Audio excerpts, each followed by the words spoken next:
नमस्कार दोस्तों, इस वीडियो में हम बात करने वाले हैं हुडको के बारे में। स्टॉक 231 के प्राइस पे ट्रेड कर रहा है। मार्केट में 1.18% का डाउन मूव मिला है आज।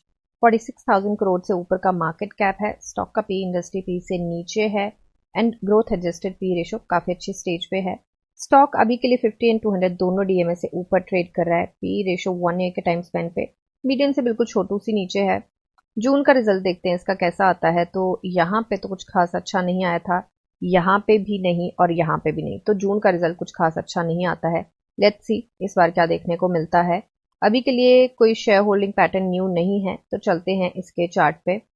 चार्ट पे देखिए, हमने पहले भी जो वीडियोस बनाई हैं उसमें इस ट्रेंड लाइन को हमने बहुत इंपॉर्टेंस दी है और इस ट्रेंड लाइन को काफी बार रिजेक्शन की तरह फेस करता नजर आया है। यहाँ पे भी वही हमें देखने को मिला है। तो यहाँ पे अब मेन बात करें तो सबसे पहले तो यहाँ पे फ्रेश एंट्री की अगर बात करें तो स्टॉक पिवट से नीचे है एंड आज गैप डाउन ओपनिंग इसकी रही है। उसके थोड़ा सा नीचे ओपनिंग रही थी जो कल का क्लोजिंग था। उसके बाद स्टॉक और नीचे चला गया और जो हम सपोर्ट लेके चले थे यहाँ पे 230.70 का, उससे ये रिवर्स लेके आया। तो इस पे लो प्रिंट किया था 230.50 का, तो 20 पैसा उससे ऊपर ही रहा है और रिवर्सल लेके आया है और उसके ऊपर ही सस्टेन किया। तो अभी के लिए तो ठीक है, बट स्टॉक नीचे भी जा सकता है। अभी इस सपोर्ट की बात करें तो सपोर्ट ये थोड़ा सा स्ट्रेंथ तो दिखाता हुआ हमें यहाँ पे नजर आ रहा है, बट यू नेवर नो, नीचे भी जा सकता है। तो थोड़ा सा सावधानी से जरूर चलें। यहाँ पे अभी फ्रेश एंट्री की बात करें तो ये वाली जो रेजिस्टेंस है, बेसिकली जो हमारा पिवट है अभी, ये वाली काफी स्ट्रांग है।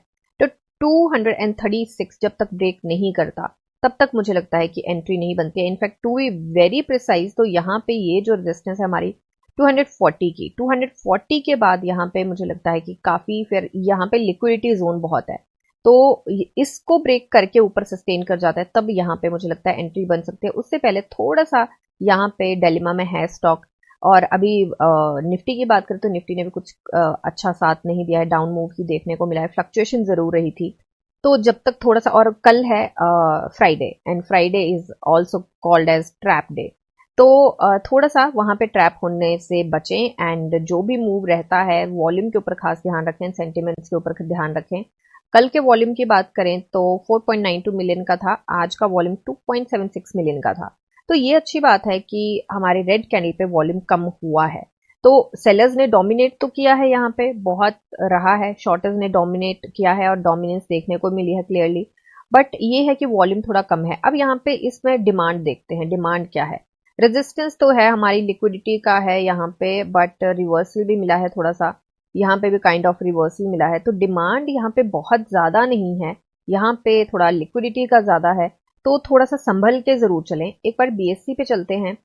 प्राइस बैंड की बात करें तो नो बैंड है, 20% का लेके चलेंगे। 30th को एक न्यूज आई थी और इन्होंने बेसिकली उस न्यूज, काफी पुरानी हो गई है न्यूज बट फिर भी बात कर लेते हैं, कि इन्होंने बात करी थी कि इनका जो this is to inform that against the total loan sanction of rupees 1,27,952 crores during financial year 2024-2025, the company has achieved a loan sanction of, तो बेसिकली 1,27,952 करोड़ का जो लोन इनको सैंक्शन हुआ है उसमें से इन्होंने ये अचीव कर लिया 33,904 करोड़ का, and for the quarter ended June. ठीक है। एंड दूसरा उन्होंने बात करी है कि जून में कंपनी ने जो अचीव किया है डिस्पर्समेंट, लोन का जो डिस्पर्स कर दिया है उन्होंने लोन 12,812 करोड़ का इन्होंने डिस्पर्स कर दिया। अभी ऑडिट नहीं हुआ है, थोड़ा बहुत ऊपर नीचे हो सकता है, प्रोविजनल है। तो यहाँ पे इन्होंने बोला है कि लोन जो है उसमें हमें ग्रोथ दिखाई दी है 54% की। 54% की ग्रोथ बहुत स्ट्रांग होती है। तो क्योंकि जैसे कि आपको अगर पता होगा तो ये हुडको कंस्ट्रक्शन के सेक्टर का है, बट उसमें फाइनेंस के सेक्टर का है, लोन्स देता है बेसिकली। जैसा हमारा आईआरएफसी है ना कि लोन देता है रेलवेज को, अब तो चलो रेलवे के बाहर भी जो कंपनीज है उनको भी देने लग पड़ा है, बट उसी तरह हुडको भी है हमारा, एंड दोनों गवर्नमेंट की कंपनीज है, काफी अच्छा इनका होल्ड है। अभी के लिए डिलीवरी परसेंटेज देखें तो 36.40% है एंड यहाँ पे अगर देखें तो 46.78% का है। तो 36% का लेके चलेंगे क्योंकि एनएससी पे ज्यादा ट्रेड होता है।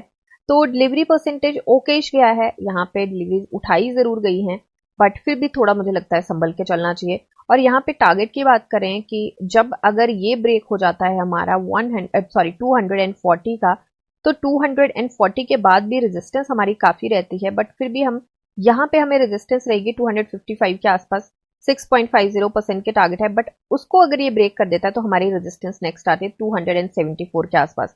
तो 15% के यहाँ पे मूव की मैं बात कर रही हूँ। अगर इसको ब्रेक कर देता है, और मैं यहाँ से टारगेट नहीं लेके चली हूँ, पहले यहीं से लेके चली हूँ जब ये इसको ब्रेक कर देगा 240 को, तो 240 के बाद के टारगेट हैं। एंड उसके बाद ये थोड़ा सा चैनल में भी एंटर कर जाएगा। इसको थोड़ा सा स्ट्रेच कर लेते हैं हम, तो आई एम सो सॉरी, इसको थोड़ा सा एडजस्ट करना पड़ेगा। तो चैनल में भी एंटर कर जाएगा। उससे पहले अगर चैनल में एंटर कर गया, ये अपनी रेजिस्टेंस ब्रेक कर गया, तो एक डिफरेंट सिनेरियो बनेगा, बट अभी के लिए ये है। और ये मंथ के एंड के टारगेट हैं, एंड ये रेजिस्टेंस 2 के टारगेट लेके चली हूं मैं।